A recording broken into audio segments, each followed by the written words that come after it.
Saudi Arabia ప్రధాన ఆదాయ వనరు చమురు. అయితే ఇప్పుడు అక్కడ భారీ ఎత్తున గోల్డ్ మైన్స్ కూడా ఉన్నట్టు తెలిసింది. దేశంలోని 4 ప్రధాన ప్రాంతాల్లో కళ్లు చెదిరే స్థాయిలో బంగారు నిక్షేపాలు ఉన్నట్లు అధికారులు ప్రకటించారు. సుమారు 78 లక్షల ఔన్స్ల పసిడి నిక్షేపాలు కొత్తగా కనుగొనున్నట్లు సౌదీ మైనింగ్ కంపెనీ మాడెన్ వెల్లడించింది. ఎక్కడెక్కడ ఈ బంగారు నిధులు ఉన్నాయి? మాడెన్ సంస్థ చేపట్టిన విస్తృతమైన డ్రిల్లింగ్ అన్వేషణలు ఈ భారీ నిధులు వెలుగు చూశాయి. ముఖ్యంగా 4 ప్రాంతాల్లో ఈ బంగారం ఎక్కువగా కేంద్రీకృతమై ఉంది.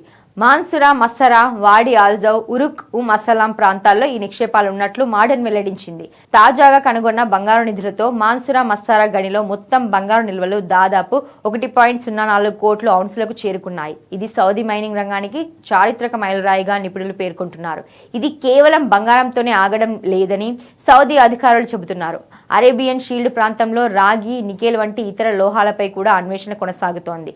అయితే తాజా ప్రకటనలో ప్రధానంగా బంగారు నిక్షేపాల గురించి అధికారిక ధృవీకరణ లభించింది. ఈ పరిణామం Saudi crown prince Mohammed bin Salman ప్రవేశపెట్టిన విజన్ 2030 వ్యూహానికి కీలక బలాన్ని ఇస్తోంది. చమురు మీద ఆధారాన్ని తగ్గించి మైనింగ్ ను దేశ ఆర్థిక వ్యవస్థలో 3వ కీలక స్తంభంగా మార్చాలన్నదే ఈ విజన్ లక్ష్యం. మాడెన్ సీఈఓ బాబ్ విల్ట్ మాట్లాడుతూ, ఈ ఫలితాలు మా దీర్ఘకాలిక వ్యూహానికి నిదర్శనం.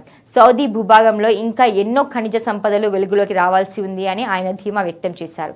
ఈ తాజా ఆవిష్కరణలు సౌదీ అరేబియా ఆదాయాన్ని భారీగా పెంచడమే కాకుండా ప్రపంచ పసిడి మార్కెట్లో దాని పాత్రను మరింత కీలకం చేయనున్నాయి. ఏది ఏమైనా సౌదీలో అతిపెద్ద బంగారు గనులు దొరకడం హాట్ టాపిక్ గా మారింది.